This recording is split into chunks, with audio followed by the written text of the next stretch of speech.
राष्ट्रीय स्वयंसेवक संघाकडून आयोजित करण्यात आलेल्या बौद्धिकांमध्ये भाजपचे ज्येष्ठ नेते चंद्रकांत दादा आले. चंद्रकांत दादा, तुम्ही नेहमी इथे येता, मात्र ज्यावेळी अधिवेशनाच्या वेळी इथे येताना संघाकडून बौद्धिक आयोजित केलं जातं त्यावेळी नेमक्या काय भावना असतात, काय मार्गदर्शन संघ तुम्हाला करतात? दोन प्रकार आहेत. काही संघात गेलेले स्वयंसेवक आहेत, काही संघात न गेलेले स्वयंसेवक, सगळे पण स्वयंसेवक आहेत. असा जो स्वयंसेवक वृत्तीचा संघाने जो हिंदुत्वाचा उपासना पद्धतीशी न जोडलेला, देशाशी जोडलेला, एक राष्ट्र, त्या राष्ट्राचे आम्ही सेवक, त्याची सेवा करणं हे आमचं आद्य कर्तव्य, असा जो सांस्कृतिक राष्ट्रवाद मांडला, तो विचार घेऊन काम करणारा प्रत्येकाला केव्हा ना केव्हा तरी रेशीमबागमध्ये यावंसं वाटत असतं. आमचं भाग्य असं आहे की आम्हाला अधिवेशनच असतं. दरवर्षी आम्ही इथे येण्याची योजना करतो आणि श्रद्धेने लोक येतात.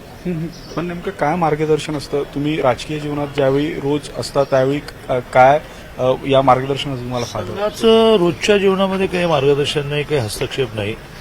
संघाने एक विचार दिला, देश सर्वतोपरी, राष्ट्र सर्वतोपरी. जो विचार क्षीण झाल्यामुळे त्या वेळेला आक्रमक घेऊन राज्य करू शकते, तो विचार स्ट्रॉंग केला संघाने आणि त्यामुळेच गेल्या काही वर्षामध्ये या देशामध्ये फुटीचे, एकात्मतेला धोका निर्माण करणे सगळे प्रश्न संपले. कारण अशा प्रत्येक वेळेला काश्मीरचा प्रश्न असू, पंजाबचा प्रश्न असू, नक्षलवादाचा प्रश्न असतो, संघ ताठपणे उभा राहतो आणि संघ काही करत पण नाही.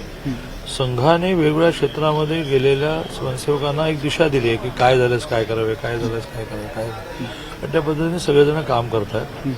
त्यामुळे संघाचा विचार हा देशामध्ये रुजला नसता तर ह्या देशाची पुन्हा एकदा शक्ल व्हायला वेळ लागला नसता. कारण ज्या ज्या वेळेला अशी शक्ल होण्याचा प्रसंग आला, काश्मीर, पंजाबमध्ये किती स्वयंसेवक मारले गेले.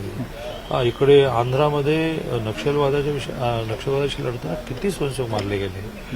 पण ती आहुती देऊनही संघाच्या स्वयंसेवकाने ठामपणे हा देश एक आहे, या देशावर प्रेम करणारा नागरिक निर्माण करणं आणि त्या सगळ्यांनी म्हणून देश हित हे प्रथम हित मांडणं हे 100 वर्षात इतकं एस्टॅब्लिश केलं, प्रस्थापित केलं आणि त्याचे ऋण, त्याचे उपकार कोणी विसरणार. पण दादा, तुम्ही अजितदादांना इथं आणण्यात कन्व्हिन्स करू शकले नाहीत. आणि बघा, बरं झालं तुम्ही हा प्रश्न विचारलात की ज्याला संघाबद्दल प्रेम आहे, संघाच्या ह्या अत्यंत ऋषितुल्य व्यक्तिमत्वाबद्दल प्रेम आहे, माहिती आहे.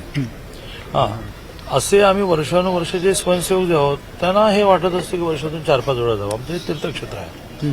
अजितदादांना वाटलं पाहिजे अशी संघाच्याच कार्यपद्धतीमध्ये विचाराची सक्ती नाही. अजितदादांना असं वाटलं असेल, माहित नाही येणार की येणार. पण आम्ही काही निमंत्रण आम्ही सगळ्यांना देतो की आम्ही जाणार आहोत आज रेशीमबागला, या. पण ते न आले, चला आता आमच्या यादीमध्ये त्यांच्यावर निगेटिव्ह मार्क टाका, अजित आले नाही, निगेटिव्ह मार्क का नाही आले तुम्ही, असं नाही आहे. कारण मूळ संघाच्या कार्यपद्धतीतच लोकशाही आहे, विचार स्वातंत्र्य आहे. त्यामुळे ज्यांना ज्यांना वाटतं की हे आमचं तीर्थक्षेत्र आहे ते येणार, आमच्यासारखे राहू शकत नाही. नागपूरमध्ये आले की कार्यक्रमामध्ये पहिला भाग काही तरी रेशीमबागला जाणार. ओके, चालेल. खूप धन्यवाद.